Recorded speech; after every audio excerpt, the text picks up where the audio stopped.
With a Hall of Famer not wanting to see Steve Austin return to in-ring action and more, this is Wrestling Hub. My name is John and you're watching the Wrestling Report. Before we get into the rest of the video, make sure you subscribe to Wrestling Hub and turn on all notifications to stay up to date with everything in the world of pro wrestling. Also, don't forget to follow us on Instagram at Wrestling Hub Official and follow us on Twitter at Wrestling_Hub.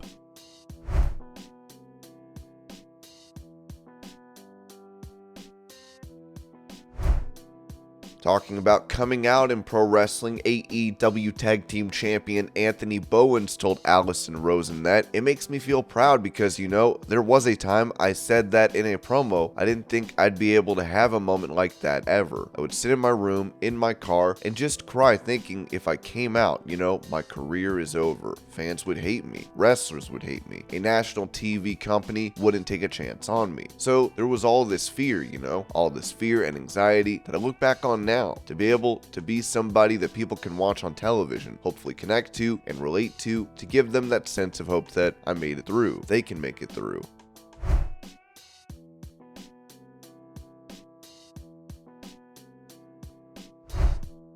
Evil Uno spoke at WrestleCade about the upcoming video game for AEW, as it was reported that AEW Fight Forever doesn't necessarily have a release date at this moment, but we have learned about some plans for the game in the future. Evil Uno has worked closely with the game and spoke with Fightful at WrestleCade about what he could reveal. While it's been rumored and speculated in the past, Uno said that he is of the belief that the AEW Fight Forever game will be a single release that will constantly evolve over time. This is instead of an annual or recurring release that would require the purchase of a new game for each edition. He even said that the Fight Forever name plays into that. He also confirmed that we'd heard before that there would be a roster of over 50 talent and that would be added to over time as well. Danhausen is one name we learned won't be in the initial release, as he appeared a little too late to be included in the first run.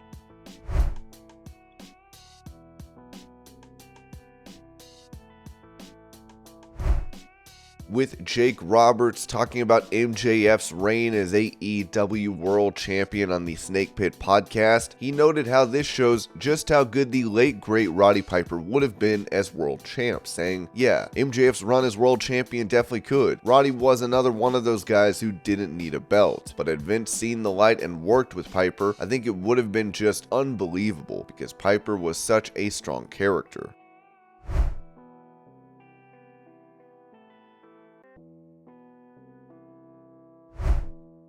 Following his loss to Lee Moriarty on AEW Dark Elevation, Serpentico has become the first star in the company to suffer 100 losses. The star would respond on Twitter writing, "Hold up, y'all were counting this entire time?"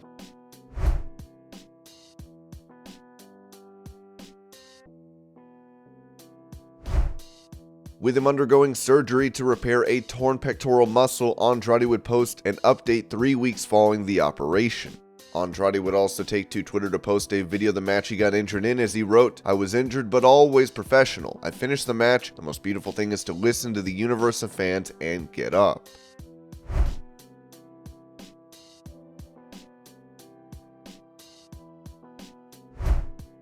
On his Extreme Life podcast, Matt Hardy revealed Donald Trump's reaction to the ladder match that took place at WrestleMania 23. "I do remember when we came back after the Money in the Bank match, he said, 'Oh my god, how can you guys walk after you jump off that ladder? Jeez.' I do remember a comment about that. It was just he was very shocked that we were jumping off ladders and landing on one another and hitting each other with ladders. He was amazed by that."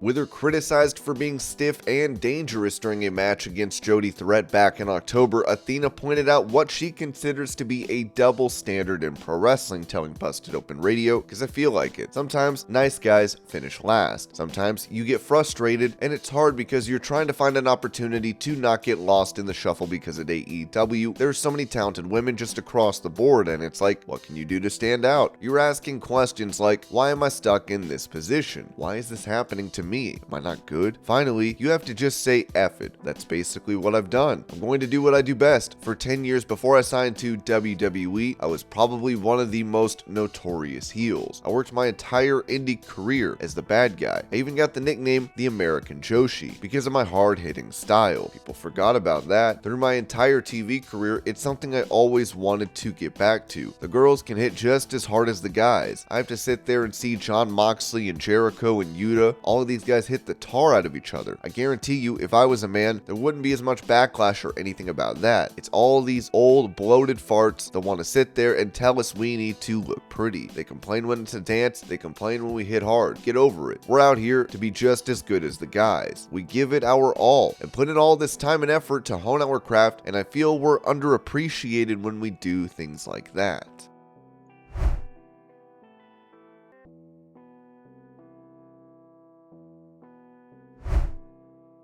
Recalling his cardiac inflammation when dealing with COVID, Keith Lee noted this to Sports Guys Talking Wrestling about his near-death experience. The only thing during the time where people thought I would die and whatnot, there was a very big don't do this and don't do that. That was very difficult for me because I very much enjoy training. So to have it taken away from me was very difficult to deal with on a mental level. But also, my body is very used to an intense level of training. I wouldn't say I've changed a whole lot in terms of diet. I changed a little bit in terms of training, but that's more so reconnecting with things that I loved prior to wrestling and football, which was martial arts in the form of Muay Thai, something that didn't change my training but added to it. I'd say my volume has increased, but not much more than that.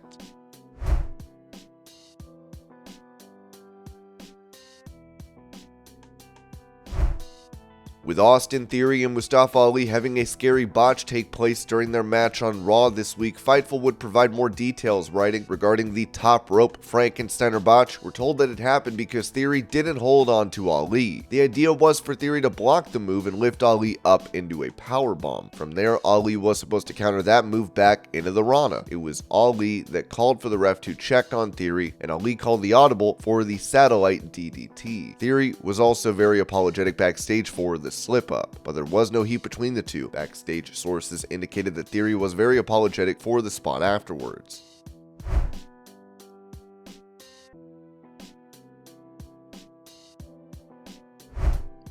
As Matt Riddle was destroyed by Solo Sikoa and stretchered out of the arena on Raw, it seems he will be out of action, as Brian Alvarez said on Wrestling Observer Live. It looks like Riddle is out. I don't know if it's a legitimate injury and they're writing him off. He wrestled a match, so it must not be that bad. I don't know what's happening, but Riddle appears to be gone for the time being.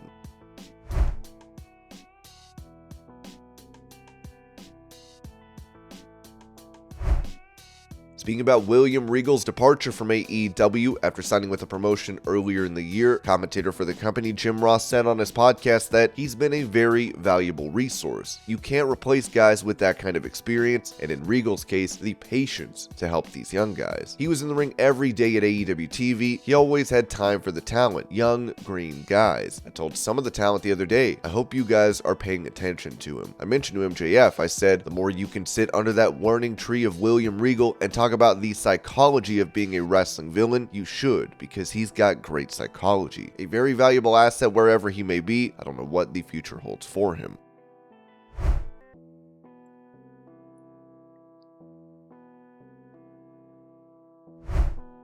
Also on his podcast, Jim Ross spoke about the Vince McMahon hush money scandal and John Laurinaitis' involvement in it, saying, I had a hard time as time went on trusting Laurinaitis. That's sad to say. I hired him. I gave him a job when he needed it. I don't think he treated me quite right. He just wanted to show Vince that he was a better manager than JR and all these things. So now his ass is without a job, and he deserves the misery that he's living in, that I perceive that he's living in. And I didn't like how he treated me.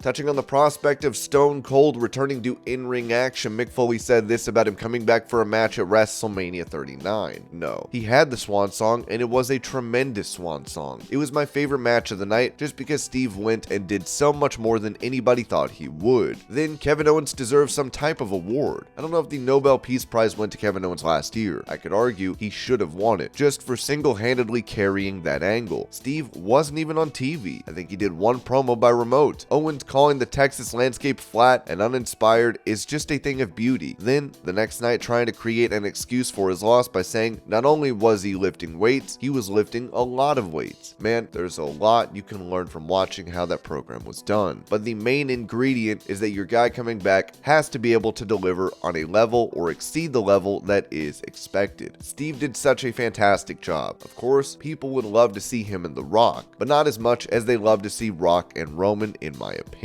I started to write an article called What's What with What? I was going to say like, yeah, theoretically, a really good promo should be able to dig himself out of that hole, but you shouldn't have to start in a hole. You shouldn't have to start the count at 0-2. I just think that's not the best way to remember Steve's career by echoing that. It throws a lot of people off to the point where I'll argue when Mark Henry did his Raw promo on the heels of that great angle where he laid his shoes down and then he turned on John Cena, that he had a really nice heel turn ahead of him that was somewhat diminished by not getting out of the batter's box on the following promo because of the what stuff. So I was not a fan of it. I think for everything great that Steve has done, that's the one I wish people would just let go of.